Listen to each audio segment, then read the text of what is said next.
मला सुरुवातीला या ठिकाणी उल्लेख करावा लागेल, वांद्रे पश्चिम विधानसभेची परंपरा खूप मोठी आहे. स्वर्गीय रामदास नाईकजी या विभागातून आपलं नेतृत्व करत होते. मुंबईचे अध्यक्ष म्हणून सुद्धा त्यांनी काम पाहिलं आणि महाराष्ट्रातला सगळ्यात पहिल्यांदा जमिनीवर भ्रष्टाचाराविरोधात लढणारा फायर ब्रँड नेता म्हणजे काय असतो हे रामदास नाईकांचे उदाहरण. प्रियाताई पडवळ आता आले, आमच्या माजी नगरसेविका, त्या असतील, क्रांती साजेचे असतील, आज कामिनीताई नाही आहे, दीपक पडवळ असतील, या सगळ्या मंडळींनी सुद्धा महानगरपालिकेमध्ये त्या ठिकाणी केलेलं काम हे आज सुद्धा त्या विभागात ज्यावेळेला आम्ही जातो त्यावेळेला त्या विभागातले नागरिक त्यांनी केलेली त्यावेळेची कामं ही आजही विपरीत परिस्थितीमध्ये केली, त्याचं श्रेय या सगळ्या आमच्या मंडळीला आहे. जयश्रीताईंनी सुद्धा आमदार म्हणून केलेलं काम जर आपापसात नाही, 20 मिनिटातच संपेल, पण तुम्ही बोललात तर मला परत बोलावं. आणि मग जयश्रीताईंनी केलेलं काम सुद्धा या आपल्या विधानसभा मतदारसंघामध्ये जनतेच्या मनामध्ये घर करून बसलेलं आहे. मला या सगळ्यांचा धन्यवाद देताना विशेषतः जुन्या आमच्या सर्व कार्यकर्त्यांचं, खूप लोकांना मी स्वतः फोन केला, सगळ्यांचे नाव मी घेतले बसलेच. एक काळ असा होता की ज्या वेळेला भारतीय जनता पक्षाच्या मागे या मतदारसंघातील लोकांना जोडणं हे अतिशय कष्टप्रद अशा पद्धतीचं काम. मग छोट्या छोट्या वस्तीमध्ये सुद्धा जाऊन तो माणूस, तो मतदार, त्या माणसाची अडचण याला केंद्र करून त्याचं समस्या निवारण करावी, हे काम बाळकृष्ण वापर्डेकरांपासून सगळ्या आमच्या लोकांनी केलं. अगदी काल परवा वापर्डेकरजी विठ्ठलदास नगरमधली लोक आली होती, त्यांना नोटीस दिल्यानंतर त्यांनी सांगितलं त्यांच्याकडे पुरावा काय, तर लाईट आम्हाला पहिल्यांदा वापर्डेकरची अध्यक्ष असताना द्यावं लागतील आणि त्या पुराव्यावर त्यांची घरं आज आपण संरक्षित करू शकलो. आणि म्हणून हे श्रेय माझं एकट्याचं नाही, आमच्या तिन्ही नगरसेविका आहेत, यांनी केलेलंही काम हे प्रभावशाली. मनुष्य आहे तर मनुष्य चांगलं काम करताना दोन चुका करेल की मी करेल, पण हेतू आणि उद्देश प्रामाणिकपणे असला की ते काम तडीस नेण्यासाठी सातत्याने प्रयत्न करणं, यामध्ये आमच्या तिन्ही नगरसेवकांनी सुद्धा अमूल्य योगदान दिलं. आज या ठिकाणी आमचे मंडळाचे पदाधिकारी, जिल्ह्याचे पदाधिकारी, प्रातिनिधिक स्वरूपामध्ये किशोरचं नाव घेता येईल अध्यक्ष म्हणून, जिल्ह्याचे पदाधिकारी, आपल्या सगळ्यांबरोबर काम करणाऱ्या 24 कार्यकर्त्यांमध्ये 262 बूथला आपण जे विभाजित केलं त्याचं काम बघणारे आमचे वीरेंद्र म्हात्रे प्रातिनिधिक स्वरूपात असतील, या सगळ्यांचं माझ्याबरोबर काम करणं म्हणजे जीव घेण्या प्रकारापेक्षा कमी नाही. तरी या सगळ्या मंडळींनी आणि मला आज या ठिकाणी मुद्दाम उल्लेख करायचा आहे, कारण पार्टीने व्यवस्था केली. पार्टीने केंद्रीय स्तरावर, महाराष्ट्र स्तरावर एक कार्यक्रम जो दिला तो विस्तारित कार्यकारिणीमध्ये आपल्या सर्व कार्यकर्त्यांना निवडणुकीच्या आधी त्यांच्याशी संवाद करा, त्यांचे डोळे बघा, त्यांचे शब्द ऐका, तुमचा संवाद त्यांच्याशी होऊ द्या, हा कार्यक्रम करा. हा पक्षाने दिलेला कार्यक्रम. आणि बरोबरीने पक्षाने दीपकजी सांगितलं की प्रत्येक आमदाराने आपल्या कार्यकर्त्याला भोजनाचं निमंत्रण द्या. आणि म्हणून मी आज तुम्हाला सगळ्यांना तुमचा एक सेवक, कार्यकर्ता, प्रतिनिधी म्हणून आजच्या भोजनाचे निमंत्रण तुम्हाला सगळ्यांना देतोय. एक परिवार म्हणून आपण सगळ्यांनी काम केलं. कठीण प्रसंग आले, त्या कठीण प्रसंगातून कधी मागे न हरलेला कार्यकर्ता ही वांद्रे पश्चिम विधानसभेतली देण आहे. वांद्रे पश्चिम विधानसभेमध्ये कार्यकर्ता काँग्रेसचं प्राबल्य, काँग्रेसचा सूर्य कधी अस्तच होऊ शकत नाही. मी नावं आता कोणाची घेणार नाही, कारण आता बेडूपुड्या खूप झालेल्या. कोण काल कुठे होता, आज कुठे होता कळत नाही. पण मला सांगायचा हेतू आपण समजला असता. कोणावरही टीका नसेल करायची, तरी विश्लेषण करताना हे आपण समजून घेतलं पाहिजे की या मतदारसंघामध्ये काँग्रेसचे केंद्रीय मंत्री सुद्धा लोकसभेत प्रतिनिधित्व करत होते. काँग्रेसचे राज्यातले राज्यमंत्री सुद्धा प्रतिनिधित्व करत होते. संघर्ष आम्ही कुठे 2 करोड 1 करोड 50 लाख 60 लाख दीपकला आठवत असेल. या बैठकीमध्ये प्रकाश आम्ही प्रयत्न करून आणायचो की कुठेतरी रस्ता, कुठेतरी फुटपाथ, अधिकारी जात द्यायचे नाही. दादागिरी एवढी होती की अधिकाऱ्यांच्या केबिन मध्ये सुद्धा तत्कालीन आमदार बसले तर बाकी कोणाला त्या ठिकाणी आत यायची धड परवानगी नाही. अनधिकृत बांधकामाचा सुळसुळाट, ग्राउंड प्लस 1 बांधा, 3 बांधा, 4 बांधा, पण त्यावेळेला माजी काँग्रेसच्या आमदाराला पैसे द्या. बांधकामात असलेल्या आपल्या बिल्डिंग मध्ये पर स्क्वेअर फूट पैसे घ्या. गरीब बायबाबाची जनता त्यांच्या अडचणीचा, गरिबीचा त्या ठिकाणी फायदा घेऊन फंडही तेच वापरायचे. आणि हा काळा पैसा सुद्धा लोकांच्या गरिबीला, अडचणीला मात करण्यासाठी त्यांच्यावर फेकला जायचा. कधी भाजप इकडे वाढेल, प्रचंड परिश्रम सगळ्यांनी केल्यानंतर सुद्धा या विवंचनेमध्ये आपण सगळे होतो. पण या सगळ्यामध्ये तरुण घेण्यासाठी आपल्याला एकच विचार प्रेरणा म्हणून काम करत होता, आणि तोही वांद्रे, खार, सांताक्रूजच्या भागात प्रभावशाली काम करत होता. तो विचार म्हणजे आपल्या राष्ट्रीय स्वयंसेवक संघाच्या, आपल्या देशभक्तीचा विचार, आपला हिंदुत्व. विविधतेने नटलेला मतदारसंघ आहे. सर्व जाती, सर्व भाषा, सर्व धर्म, अगदी विदेशातले लोक सुद्धा इथे राहतात. फॉरेन डेलिगेट सुद्धा इथे राहतात. आणि सगळ्यांना एकत्र बांधून विकासाचं स्वप्न पूर्ण करण्याची भूमिका ज्यावेळेला माननीय मोदीजी आणि माननीय देवेंद्रजींच्या नेतृत्वात मांडली, त्याआधी सुद्धा संघर्ष आपल्या 5वीला पोहोचला. मला अजूनही तो दिवस आठवतो. 2009ची इलेक्शन ज्या वेळेला मी लढलो, विधानसभा लढलो, आणि काउंटिंगला बसलेलो असताना आमचा लीड मताधिक्य वाढत वाढत वाढत वाढत आणि शेवटला विधानसभेचं मतदारसंघातला मतदार नोंदणी पूर्ण आली, त्यावेळेला 1600 मतांनी पराभव. 1600 मतांनी पराभव झाल्याचा आम्हाला आनंद होता. कारण काँग्रेसचा सूर्य एवढा तळपत होता की कधी ते हलूच शकत नाही. आणि त्यावेळेला निवडून आलेले माजी आमदार रिक्षातनं पळून गेले आणि 1600ने पडलेला आशिष शेलार मिरवणुकीने कार्यकर्त्यांनी घरी नेला. पण जिद्द सोडली नाही. जिद्द ही आपल्या सगळ्या कार्यकर्त्यांची मुख्य ताकद आहे. काही सुटले, काही रागावले, काही पाठी राहिले. मी असा दावा करणार नाही की 100% सगळ्यांचीच कामं ही झाली असतील. माझा दावा असाही नसेल की या मतदारसंघातल्या माझ्या कार्यकर्त्यांच्या सगळ्या समस्या संपल्या असतील, सुटल्या असतील. माझा असाही दावा नाही की या मतदारसंघातले सगळे विकासाची स्वप्न पूर्ण झाले असेल. पण माझा दावा 100% आहे की माझा कार्यकर्ता हा माझ्या परिवाराचा सदस्य आहे, हे समजून मी काम केलेलं आहे.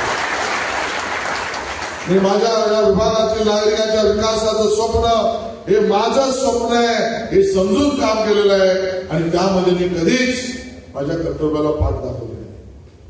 जेवढे प्रयत्न करता येतील. आज यादी वाचायला गेलं तर घोषणाचा वेळ कमी पडेल. आणि म्हणून तुमच्याकडे लेखी तर येईलच, पण माझं हे सैन्य जे आहे ना, सैन्य, हे सैन्य इथून पण स्ट्रॉंग झालं पाहिजे, हे सैन्य इथून पण मजबूत झालं पाहिजे आणि या सैन्याच्या हृदयात सुद्धा तो विचार तेवत राहिला पाहिजे. उमेदवार येतील, निवडणुका येतील, पराभव येतील, विजय येतील, पण इथला आमचा विचार जो आहे, वैचारिक मागणी आहे ती आपली स्पष्ट असली पाहिजे.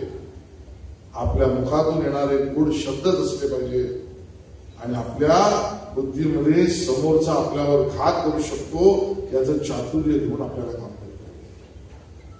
आम्ही ज्यावेळेला 2014च्या निवडणुकीत गेलो त्यावेळेला ही टॅगलाईन लावून गेलो होतो की आपला आशिष. लोकांनी साथ दिली. दुसऱ्या निवडणुकीत आपण 19ला गेलो, आपला आशिष कार्यकर्ता, कर्तव्यक्षम आणि कर्तव्यगार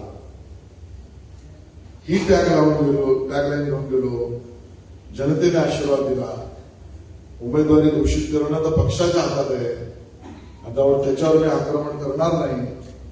पण आज तुम्हा कार्यकर्त्यांसाठी नक्की असं मी म्हणेन की आज या मतदारसंघातील कोणीही आणि तुम्हीही कधी कुठली अडचण झाली, कुठली समस्या समोर आली, प्रतिकूल अवस्था आली तर आपण हीच टॅगलाईन घेऊन चालू शकतो.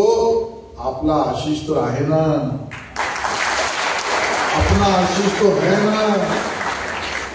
हा आत्मविश्वास, हा संपूर्ण विश्वास हीच आपल्या या मतदारसंघातली टॅगलाईन घेऊन आपल्याला महायुतीच्या विजयाच्या दृष्टीने जायचं. विकास विकास म्हणजे काय? विकास म्हणजे लोकांच्या अडचणी दूर करा. आणि मग ज्या वेळेला आम्ही माजी नगरसेवक होतो, म्हणजे मी त्यांच्याबरोबर दीपक प्रियाताईंबरोबर नगरसेवक होतो, त्या काळात 1 करोड मिळाले तर आम्हाला खूप वाटायचं. आज त्या ठिकाणी मी जरा टोटल करत होतो, अजून पूर्ण व्हायचीच आहे. पण प्राथमिक आकडा मी काढला त्यावेळेला 5 वर्षामध्ये कोविडचे 2 वर्ष सोडा तरी 5 वर्षामध्ये एका आमदाराला 2 करोड एका वर्षासाठी मिळतात. 5 वर्षामध्ये 10 करोड हे विकास कामाला मिळतात.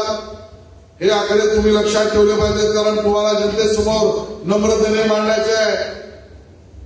डीपीडीसी सरकार इकडला तिकडला म्हटलं तरी त्यामध्ये अधिकचे 50 करोड 60 करोड मिळतात. महापालिकेच्या बजेटमधून आपलं सरकार असल्यामुळे प्रत्येक वॉर्डात 5 करोड म्हटले तरी ते 30 करोड मिळतात. असं धरलं तरी सर्व टोटल 80 कोटीच्या वर जात नाही. माहीम कॉजवे ते जुहू गार्डन या सगळ्या विभागात रेल्वे स्टेशन पासून समुद्र किनारा बडे बडे 100 कोटी रुपयाची कामं, म्हणजे मजबूत काम, असं मुंबईतल्या अन्य आमदारांच्या मतदार संघातला प्रमेय आहे. पण मी अतिशय नम्रतेने सांगतो, हिशोब तुमच्या समोर ठेवून सांगतो, 5 वर्षामध्ये 100 कोटीची नाही, 5 वर्षामध्ये 10,400 कोटीची काम, 10,400 कोटीची काम. योजना आणले, प्रकल्प आणले, केंद्राकडून आणले, राज्याकडून आणले. अहो एवढंच काय, माझ्या 12,000 माता भगिनींचा अर्ज भरून पात्र करून ठेवलाय. त्यांच्या हातात रोजगार मिळावा किंवा घरातल्या अडचणी दूर व्हाव्या म्हणून मिक्सर, ज्युसर, ग्राइंडर, टॅब यासाठी 12,000 महिलांसाठी खनिज कर्मातला पण फंड देतो. खनिज कर्माचा संबंध नाही आपल्याशी, तोही फंड आपण आणला. आज 12,000 माझ्या माता भगिनींच्या घरी आपण ते पोहोचवण्याचे काम. मूलभूत विकास या समोर विरोधकांना आव्हान आहे आमचं. निवडणुकीत समोर या, एकटे या, दुखते या, तिकटे या, पण एकच कंडिशन आहे, खरं बघा. खोटं आणि भ्रम पसरवाल लोकसभेत आम्ही गाफील राहिलो, पण आता जर खोटं आणि भ्रम पसरवाल तर गाठ माझ्याशी आहे, माझ्या कार्यकर्त्यांची आहे. या ना समोर चर्चा करा. 2014 पूर्वी 2014 नंतर आज संपूर्ण राज्यात, मुंबईत नाही, संपूर्ण राज्यात कार्बन न्यूट्रल म्हणजे पर्यावरण पूरक सर्टिफाईड प्रशस्ती पत्रक दिलंय पर्यावरण खात्याने की या ठिकाणच्या विकासामध्ये वापरल्या गेलेल्या सर्व गोष्टी या पर्यावरण पूरक आहेत. पर्यावरणाचं महत्व काय तुम्हाला मी सांगायची गरज नाही. अवेळी पाऊस, शेतकऱ्याला त्रास, आपले सण, या सगळ्या अडचणी निर्माण होतात. त्यात सुद्धा या राज्यातला पहिला ओपन स्पेस, खुली जागा पर्यावरण पूरक ही कोणी केली असेल तर त्या बांद्रा रेक्लेमेशनच्या योगा पार्कपासून माहीम पासूनचा सगळा भाग आपण या भागातील माझ्या गरीब लोकांना झोपडपट्टी पुनर्विकासाची केवळ गाजर दाखवली होती.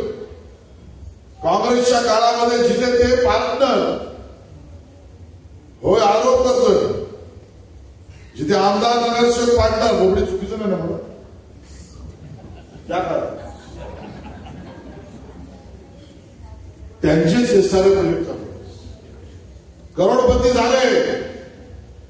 आज या ठिकाणी मी प्रामाणिकपणे सांगेन, आज ज्या भागाचं नेतृत्व दीपक तुम्ही आणि तुम्ही केलं, त्या शास्त्रीनगर, महाराष्ट्र नगर, त्या बांद्रा स्टेशनच्या बाजूचा विभाग हा कधी पुनर्विकास होऊ शकतो का? 20, 22, 25 वर्ष आज बांद्रा स्टेशनला जा, पूर्ण आमच्या 2,500-3,000 हजाराच्या आमच्या मुसलमान बंधूंची असलेली झोपडपट्टी पुनर्विकासाची योजना पूर्ण ग्राउंड झिरो झालेला आहे. पुढच्या 2 आठवड्यानंतर मी भूमिपूजन करतोय. 2,500 घरांचा पुनर्विकास. त्याच्या पुढे असलेल्या बीएमसी शाळेच्या बाजूचा स्लॉटर हाऊस, त्या स्लॉटर हाऊसची स्कीम ग्राउंड झिरो या 11 तारखेला भूमिपूजन आहे. अलकाताई माझ्याकडे बघतायत, मुरगनचाळचं काय, मुरगनचाळचे आमची लोक बसले आहेत, त्यांना माहिती आहे. एनेक्शर 2 झाला, सीआरझेड क्लिअरन्स झाला, आयओडी झाला, ऍक्विजिशन झाला, 3C झाला. 3 सप्टेंबरला LOI येईल. त्यानंतर त्यांच्या पुनर्विकासाचा नारळ सप्टेंबर 15 पर्यंत आपण सुरू. माझ्या गजरबांमध्ये नागरिक तिथे उपस्थित आहे. स्कीम होती गजरबांची, विलासराव मुख्यमंत्री होते त्यावेळेला. एनेक्शर वापरले तुम्ही द्या, रिवाइज एनेक्शर 2 पूर्ण एरिया सर्वे पूर्ण. लोकांनी विनंती केली, मुंबईत पहिल्यांदा झालं की झोपडपट्टी एनेक्शर 2 मध्ये ज्याचं नाव आहे त्या माणसाने जर झोपडं विकलं, त्याची अडचण असल्यामुळे तर विकत घेणारा पण गरीब, विकणारा पण गरीब. विसारे आणि म्हाडा म्हणायचं की हे एनेक्शर 2 मध्ये त्याचं नाव आहे, त्याने जर विकलं तर ते आम्ही अपात्र करू. अन्याय होत्या गरीबावर. कोण झोपडपट्टीत मुद्दामून राहत नाही, त्याला जर अडचण आली तर तो घर विकतो. विकत घेणारा आपण अडचणीला म्हणून घेतो. या गरीबाची लढाई यशस्वीरित्या कोणी लढली असेल तर विधानसभेत तुमचा आमदार म्हणून मी लढली. आणि एनेक्शर 2 मधला सुद्धा पात्र अपात्र दोघांनाही हस्तांतरणाचा कायदा केला. आज 3,000 वरच्या त्या झोपड्यांचा LOI सुद्धा आला. या निवडणुकीनंतर टकाटक नारळ त्यांच्याकडे टकाटक नाही. आणि पुढच्या विधानसभा निवडणुकीच्या आधी प्रत्येकाला आपल्या घरात. या ठिकाणी माझी मंडळी वर असली आहेत, ती सुद्धा आहेत. त्याचा वाढदिवस आहे आज जायकरचा, शुभेच्छा आहेत त्याला. दीपक गुरव आहे. ही मंडळी आमच्या जो येणारा कोस्टल रोडची लिंक आहे. 200 घरं बाधत होती, आजही आहे. 200 घरं जाणार कुठे? पात्र असो अपात्र असो, या MSRDCच्या सी लिंकच्या प्रोजेक्टमध्ये बाधित असलेली 200 घरं यांना सुद्धा त्या ठिकाणी संरक्षित करून मोबदला देण्याचा निर्णय आणि कायदा मंजूर केला. तो आपण त्या ठिकाणी या आमच्या हसनाबाद रेंजमधली मंडळी आहेत, तिथे बसले आहेत. या हसनाबादमध्ये आश्रय योजनेतल्या स्टाफ क्वार्टरचं रिडेव्हलपमेंट होत आहे. पूर्ण मुंबईत कोणी विचार केला नाही. ही ताकद तुमची आहे. दर कॉलनीमध्ये असलेल्या झोपडपट्टींचं काय करायचं? 2.5-3 वर्षापूर्वी हा प्रश्न हाताशी घेतला त्यावेळेला बीएमसी म्हणालं स्टाफ क्वार्टर्स आमची, जागा आमची, हे अनधिकृत आहेत, आमच्या दलित समाजाची घरं आहेत आणि त्यांना अनधिकृत म्हणून आम्ही तोडून टाकू. मी म्हटलं जर ही घरं क्वार्टर्स मध्ये नसती आणि दुसरीकडे असती तर 2011चं संरक्षण दिलं असतात ना. मग क्वार्टर्स मधल्या माझ्या हसनाबादच्या लोकांना सुद्धा संरक्षण द्यावंच लागेल आणि आपण कायदा पात्र करून दिली. कायदा धोरण पहिल्यांदा बनलं आणि आज सुद्धा त्या सगळ्यांना मोबदल्यासाठी दिलेला छोटा छोटा नाही 42 कोटीचा निधी ठेवला. 42 कोटीचा. तुम्ही विभाग सांगा त्या विभागामध्ये हे माझा बांद्रा टुमदार दिसला पाहिजे. आता अंतिम लढा चालू आहे माझ्या नर्गीस दत्तनगरचा. एलॉय काढलं होतं 2017ला. विकास त्या ठिकाणी झाला नाही. बिल्डर जेलमध्ये गेला. लोक तिकडे चढकली.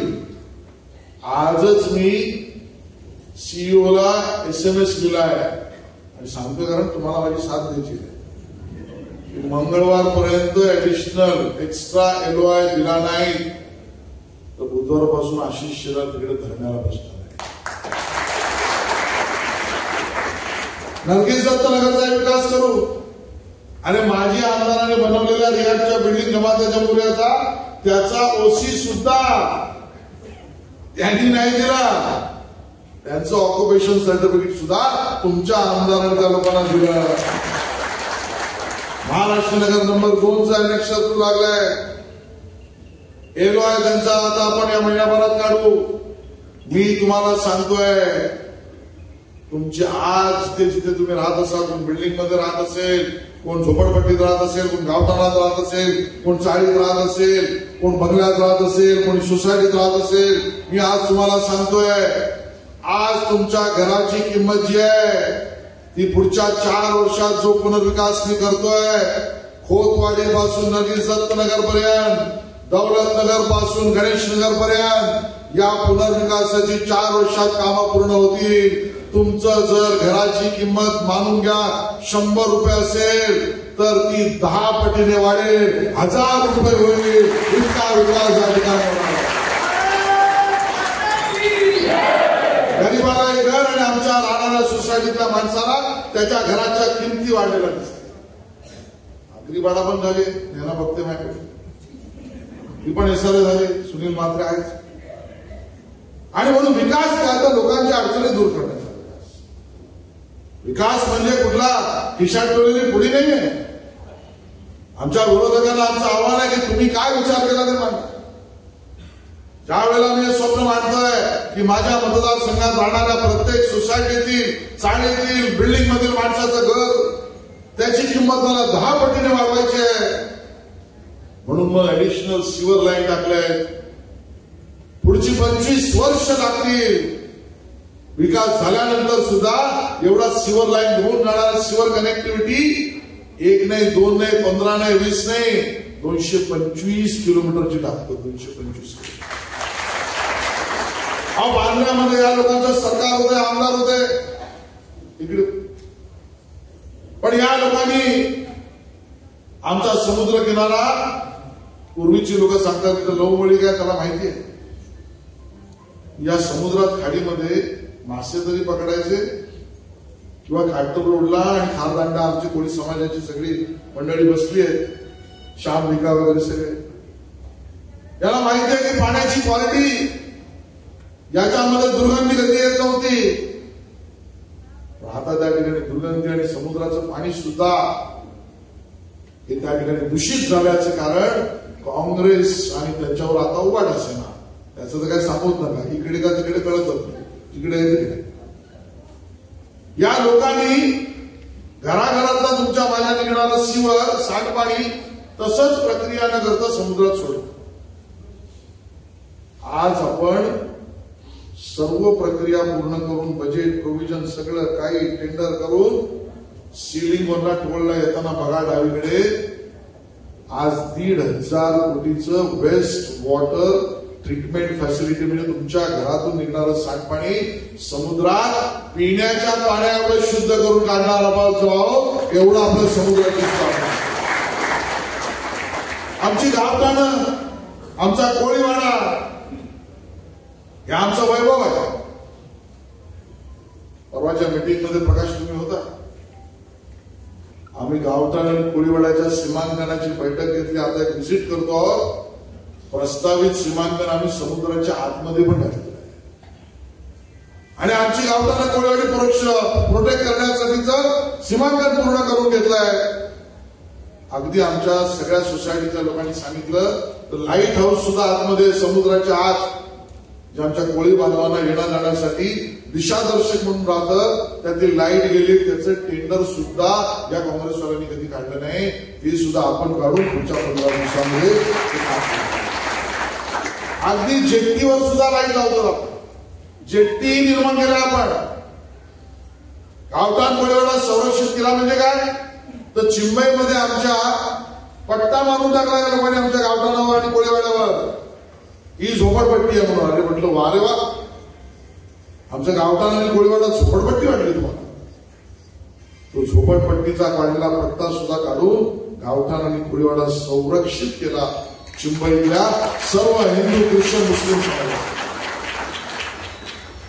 लोकांची अडचण ती समस्या दूर करणं म्हणजे विकास. आज लक्षात आलं की बांद्रामध्ये ट्रॅफिक वाहतुकीची अडचण आहे. पूर्वी 2 गाड्या ज्याच्या घरात होत्या, एक गाड्या ज्याच्या घरात होती तिथे 10 गाड्या झाल्या. मग सगळे आपले बारीक रोड जे आहेत 13वा 14वा 15वा 16वा सीडी 3rd road 4th road 5th road Dattatray road सगळी नावं गेली. ही सगळी आता ट्रॅफिक जाम व्हायला लागली. मग लक्षात आलं आपण अभ्यास केला. भार्गव रोड दत्तात्रय रोड पासून या आपल्या असलेला कनुबाई देसाई रोड पासून कृष्णचंद्र मार्गापर्यंत म्हणजे रेक्लेमेशन. मी नाव काय सांगतो मी सगळं मला माहिती आहे. एवढं सांगतो यातलं ट्रॅफिक आता नेमकं येतंय कुठलं. 39% व्हेकल्स येतात, गाड्या येतात. ते इथून पास होऊन बांद्रा खार सांताक्रूज पटना पलीकडे त्यांना जू किंवा पार्ला किंवा अंधेरी पुढे जायचंय ते आपल्या गल्ल्या पण नाही. मग ज्यावेळेला कोस्टल रोडचा प्रस्ताव आला त्यावेळेला मी माननीय मुख्यमंत्री देवेंद्रजींकडे गेलो आणि सांगितलं की साहेब सीलिंग तुम्ही केलात तर बांद्राला सुद्धा मला एक सीलिंग पाहिजे. हे जे ट्रॅफिक माझ्या बांद्रातल्या गल्ल्यांमध्ये छोट्या रोडमध्ये येत आहे त्याला पुढे जायचं असेल तर ते बाहेरच्या बाहेरून गेले पाहिजे. माझ्या गल्ल्यातली शांतता भंग होता कामा नये, आवाजाचं प्रदूषण होता कामा नये. म्हणून त्या ठिकाणी बांद्रा वरळी पूर्ण झाल्यानंतर आज बघितलं असेल तुम्ही बांद्रा ते वर्सोवा सेलिंगचं काम 5,000 कोटीचं काम तर केवळ ते सुरू. लीलावती जवळ ट्रॅफिक जाम होते. आमचं कडेश्वरी आमचं जाफर बाबा इथे झोपडपट्टी पुनर्विकास होतो. तिथे तर आता आपण छाव्या वाटप करतात. मग तिकडे जर सेल बिल्डिंग उभ्या राहिल्या ह्या लोकांचं ट्रॅफिक कुठे येणार.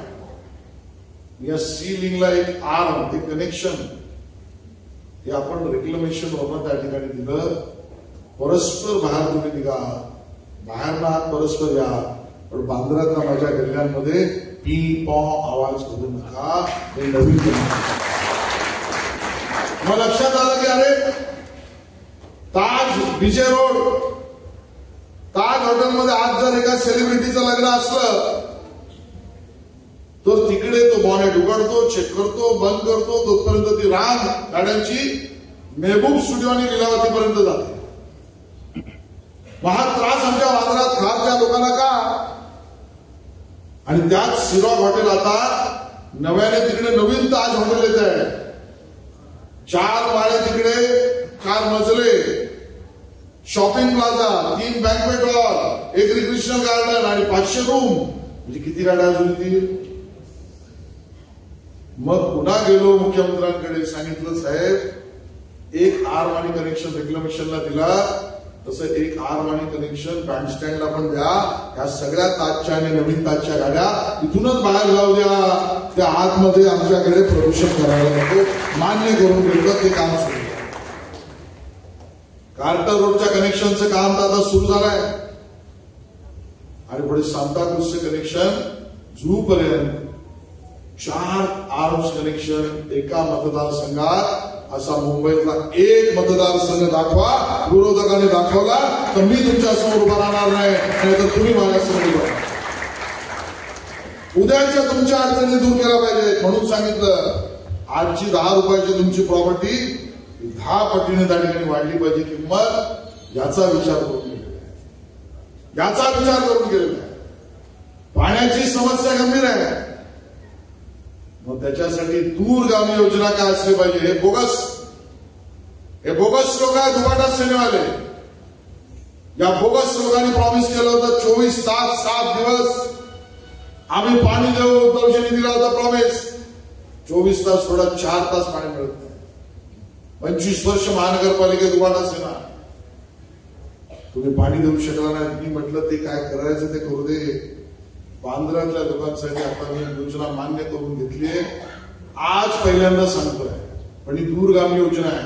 उद्याची योजना उद्या हांडा करू नका, पूर्ण होईपर्यंत समजून घ्या, लोकांसमोर मांडा. ते म्हणजे आपल्या रेक्लेमेशनला होत असलेल्या टोल नाक्याच्या सीलिंगच्या बाजूच्या वेस्ट वॉटर ट्रीटमेंट फॅसिलिटीमध्ये जे पाणी प्रक्रिया करून पिण्याच्या पाण्यापर्यंत जे शुद्ध केलं जाईल ते पाणी या पूर्ण HOS विभागातील हॉटेल्स, रेस्टॉरंट्स, इंडस्ट्रीज या सगळ्यांना आपण देऊ. म्हणजे तेवढं उरलेलं पाणी जे BMCचं भांडूपला येतं ते तुमच्या घरापर्यंत स्वच्छ आणि पूर्ण पोहोचेल. हा प्रोजेक्ट 3 वर्षात पूर्ण करू. 3 वर्षात विवाद आश्वासन देत नाही, 10 पटीने तुमच्या प्रॉपर्टीची किंमत त्या ठिकाणी वाढेल.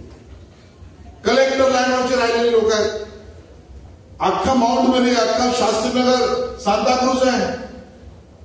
हे टाव पडत होते की कलेक्टर लँडवरती आमचं घर आहे, आमचा फ्लॅट ट्रान्सफर करायचा असेल तर कलेक्टरकडे जावं लागतं आणि टेबला घालून यावं लागतं. आपण म्हटले चालणार नाही. कलेक्टरला सांगितलं लीज असेल, वर्ग 2 असेल, वर्ग 3 असेल, ज्याला ज्याला कलेक्टरच्या प्रॉपर्टीवर राहणाऱ्या माझ्या सोसायटी धारकाला मालक बनायचं असेल तर त्या मूळ जागेच्या 10% लँडच्या जागेच्या म्हणजे लँडच्या 10% किंमत भरा आणि मालक होऊन जा. ना कलेक्टरकडे जा, ना टेबल खाली, ना टेबलवर तू तुझा मालक. एनी टॅक्सच्या नोटीस येत होते. हे सॉल्सेट पासून सेंट सेबॅस्टियन, या चित्रपूर पासून सारस्वत कॉलनी पर्यंत एनी टॅक्स कशाला लावतोय बाबा. बिल्डिंग झाली तयार. एनी टॅक्स शहरामध्ये जर लागत नाही, शहर म्हणजे मुंबई शहर राहतो तर उपनगरांमध्ये पण चालणार नाही. एनी टॅक्स उपनगराला काढून टाकण्याचं काम आपला आमदारांसह आपण करतो. हे आपण लोकांपर्यंत पोहोचवतो. CRZ काँग्रेसच्या काळात CRZच्या म्हणजे समुद्रापासून 500 मीटर कुठलाच विकास पुनर्विकास होत नव्हता. गजरबांचा कसा झाला असता. हे तर मोदी साहेब आले म्हणून 500 मीटरवरना 50 मीटर केला. आज तुम्ही बघत असाल कार्टर रोड, बँडस्टँड, माउंट मेरी, BJ रोड आणि गजरबांध सगळीकडे पुनर्विकासाचा बूम आहे.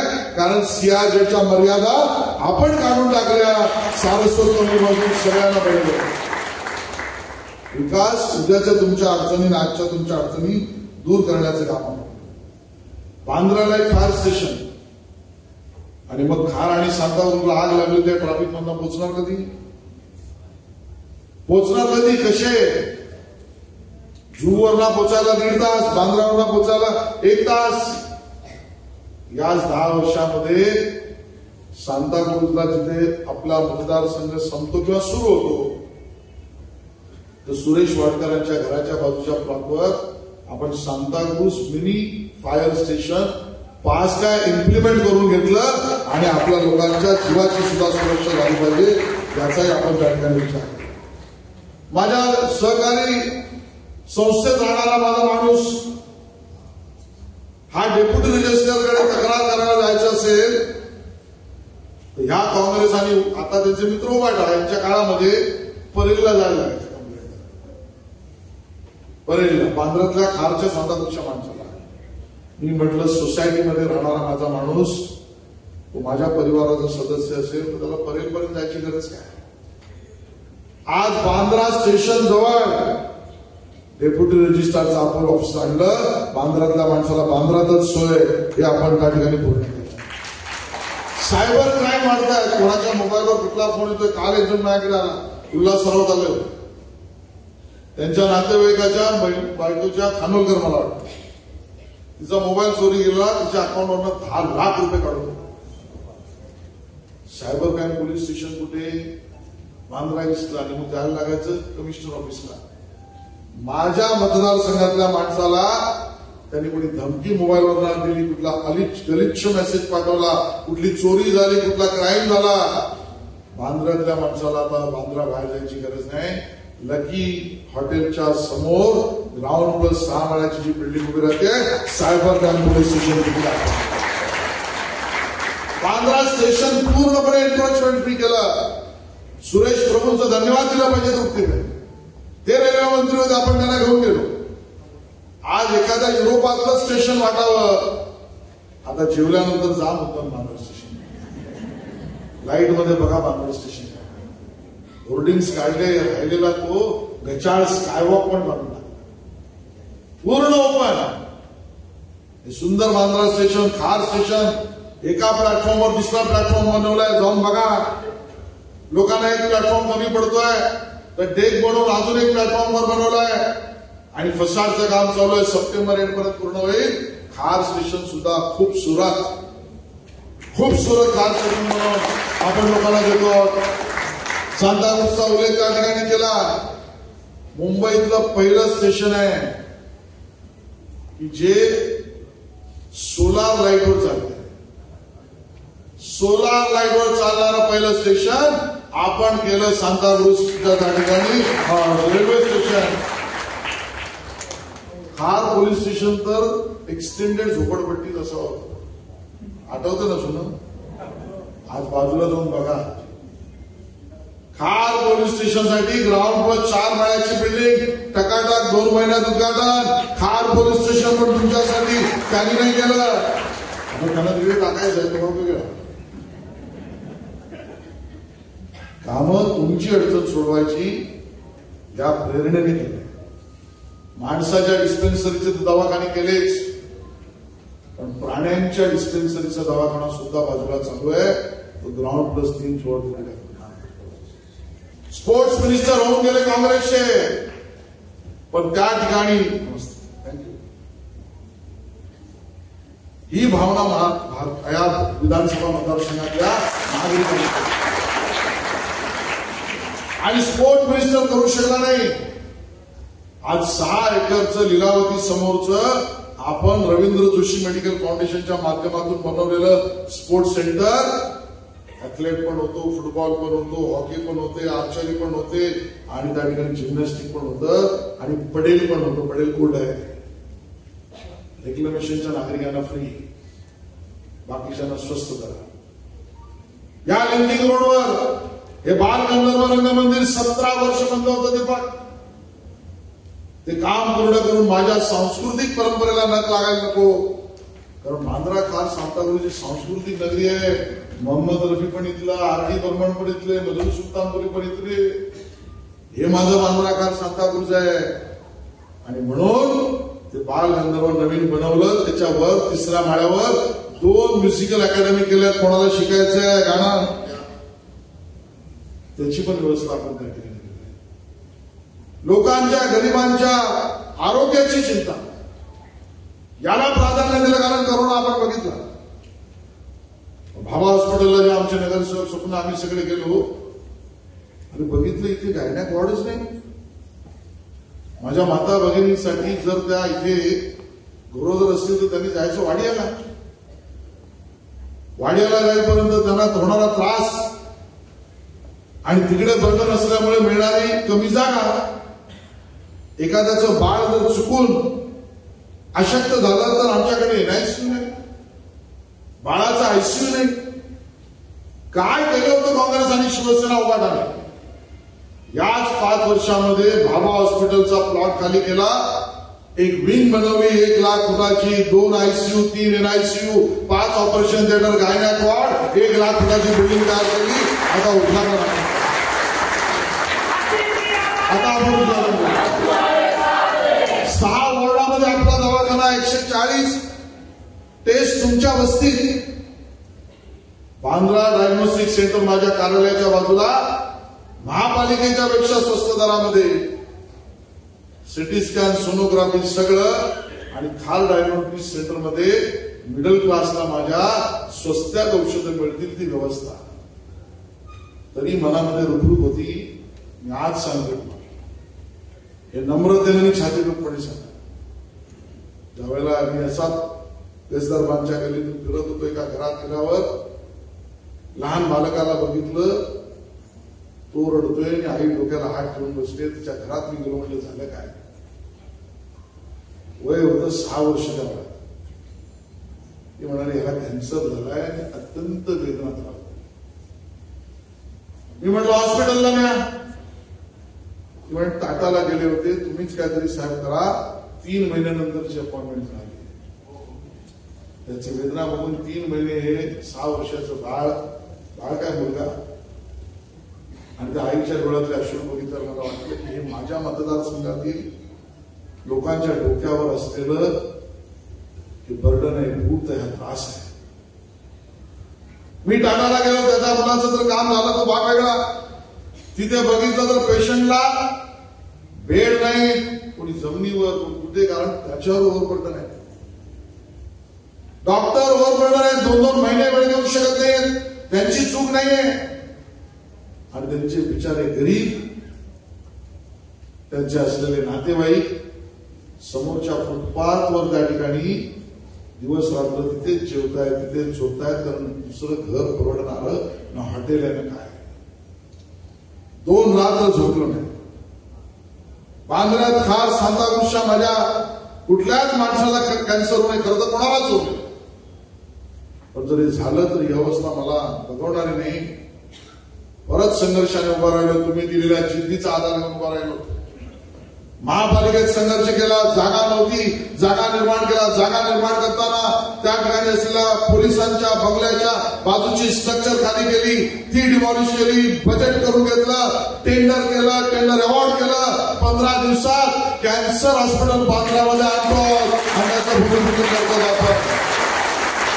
15 दिवसात भूमिपूजन करतो. दावा आहे विरोधकांना, तुम्ही आमच्या समोर निवडणुकीला येत आहे, सांगा केलंय काय?